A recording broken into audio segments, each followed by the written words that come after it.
Confession 1. Ang ganti ng naiwang girlfriend. Hi admin, itago mo na lang ako sa pangalang Zia.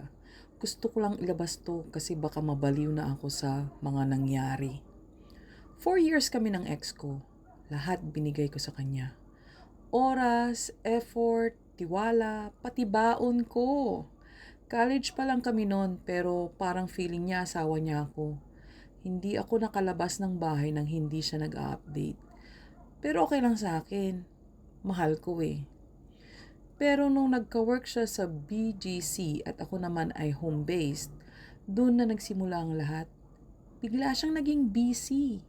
Hindi na nagre-reply agad. Hindi na sweet. Hindi na niya ako sinasama sa gala. Ang masakit, ako pa ang nagtatanong kung may problema kami.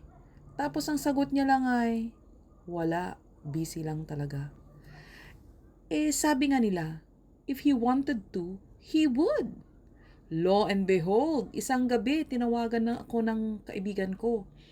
May nakita raw siyang lalaki na kamukhang kamukha ng jowa ko at may kasamang girl na nakaakbay pa. Pumunta ako sa bar kung saan ko sila nakita. Ayun, hindi na kamukha. Siya nga. At ang babae, yung office mate niyang bestie daw. Hindi na ako nag-iskandalo. Umalis na lang ako parang multo.